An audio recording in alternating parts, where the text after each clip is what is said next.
iFILM, London. iFILM. My name's Kugan, Cassius. This is iFILM London. We're in London here, somewhere, Piccadilly Circus, I think. I've got Adam Boo with me. Adam, I've got to ask you a question. Why did you think it was the right decision for George to join Frank Warren Promotions? There's a lot of reasons for that, but it was. Just know that it was the right decision. You're not going to indulge in any of these reasons why you think that that was the best move for him? No, I mean, we knew what Frank was working on, and one thing fighters have got to realise is that they've got to look at what the marketplace of boxing is as well. And you look at the circumstances and make the decisions that are right for your fighter. You know, signing with Frank wasn't right for David Haye, but George Groves isn't David Haye, he's George Groves, and signing with Frank was right for George. Was this a possibility before the DeGale fight, or is this something that come about after the DeGale fight? A little bit of both, really. All right, well, Paul Smith, is this a 50-50 fight, or do you see it slightly in George's favour, or how do you see this? I see it slightly in George's favour, but it's a lot harder fight than a lot of people think.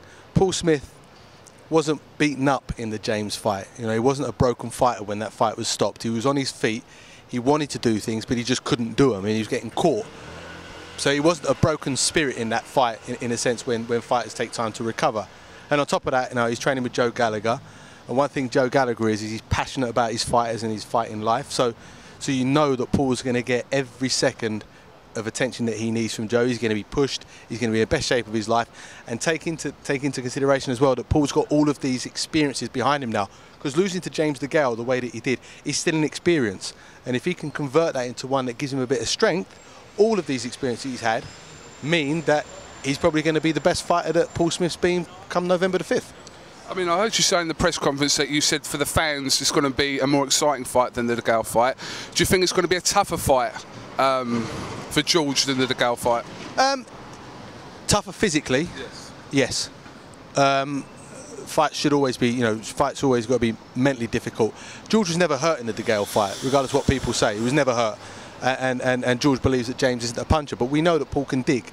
If you give him a chance to land one, that's what he'll do. He'll dig you. And so, yeah, it becomes a totally different fight. But also, styles make fights, and how you approach a fight makes a fight as well. And the style that George used for James is really only a style for James. People are trying to say, oh, well, you know, he's just a back foot running fighter now. You would say that at your peril, because he's, at the end of the day, George is ginger-haired, and ginger-haired people are bad-tempered. And now that he's got Paul Smith in front of him, he's happy because he can now let his shots go. I know you said in the press conference you don't really want to talk about James DeGale, but if I'm going to ask this question anyway. If James does win that European title, George defends it against Paul Smith, is this a possibility in the next coming months?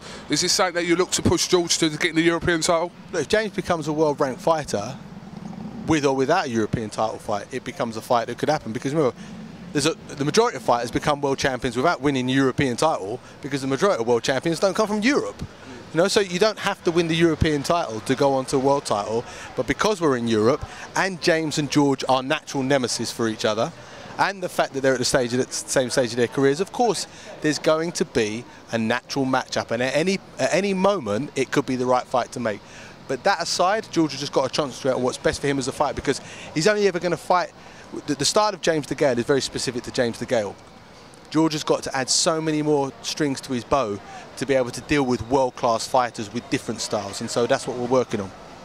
Okay. Have you read this month's Boxing Monthly? I've started to. I only bought it today. Why? We're in it. If you want me to sign it. Oh yeah. If you want me to sign it. The Asian Danny Dyer. No, if you want me to sign it for you, I know you. I'll sign the middle page and the back page as well. I'll send it in the post. I'm sure the picture of you was of your back. Was that right? No, it's for me interviewing Barry Earn. He's lording himself up now. No, it's a downhill slope from here. You know that, don't you? Right, listen, I'm going to ask you one more question. There's a date approaching in the October calendar that everyone in boxing is familiar with. David Haye, retirement date. Is this happening, or can you shed any light? Or he's retiring on October the 13th. Well, that's definite. That's what he's planning to do.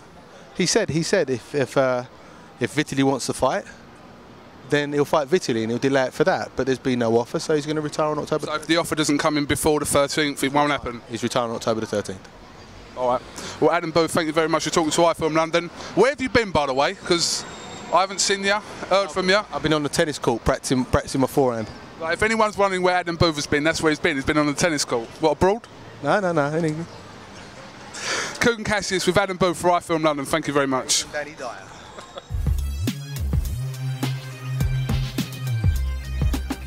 iFILM London.